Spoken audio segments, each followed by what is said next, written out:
If love is gone, leave with dignity, not destruction. हमारे आसपास जो इंसिडेंट्स हो रहे हैं, रिश्तों में जो कुछ भी चल रहा है, वो क्यों चल रहा है? क्या वो सही है? नहीं, बिल्कुल भी नहीं। It's absolutely wrong. अब ये समझना कि ऐसा क्यों हो रहा है, ये भी सबसे ज्यादा जरूरी है। और इन चीजों को कैसे अवॉइड किया जा सकता है? There are 4 basic things which you need in a relationship. किसी भी रिलेशनशिप को अच्छा चलाने के लिए, अच्छे से रखने के लिए आपको 4 चीजों पे फोकस करना बहुत जरूरी है। First one is communication.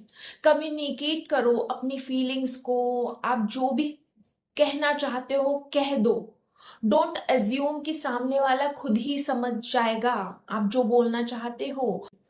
assumptions don't work in any relationship, even assumptions कहीं पर भी काम नहीं करते हैं।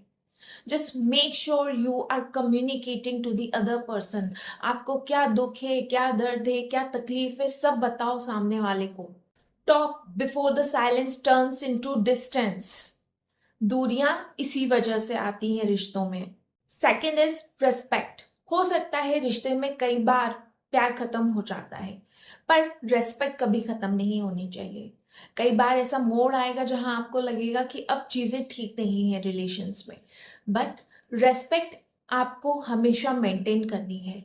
सामने वाले को भी आपको रेस्पेक्ट देनी है और आपको भी उसे रेस्पेक्ट देनी है। Even when love ends, respect must remain. चाहे रिश्ता खत्म ही हो जाए, प्यार खत्म ही हो जाए, इंसान के लिए रेस्पेक्ट हमेशा होनी चाहिए। अगर आप ऐसे रिलेशनशिप में नहीं हैं, so it's a red flag for you. Third, emotional control. हर इंसान का अपने ऊपर कंट्रोल होना बहुत जरूरी है, बिकॉज समटाइम्स हम इतने गुस्से में होते हैं, we get so aggressive because of just silly and small things, जिसकी वजह से हम गलत डिसीजंस ले लेते हैं।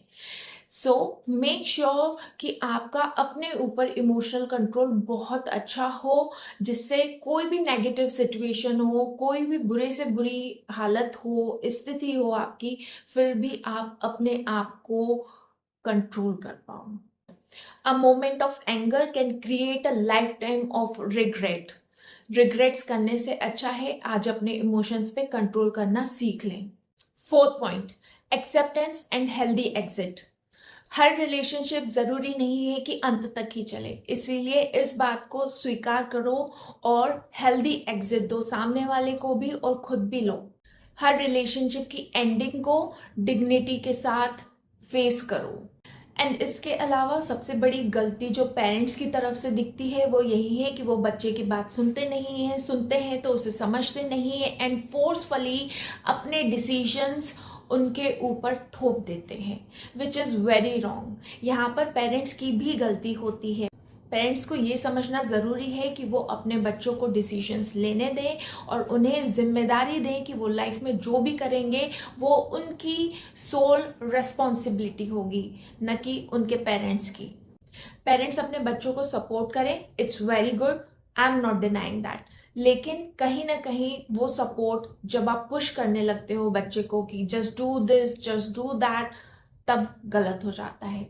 बच्चे उस वक्त आपकी बात मान लेते हैं, पर बाद में वो क्या डिसाइड कर लेते हैं, क्या कर लेते हैं, यू नेवर नो। आप नहीं समझ पाते हो, आप नहीं देख पाते हो फ्यूचर वाली चीज़ें।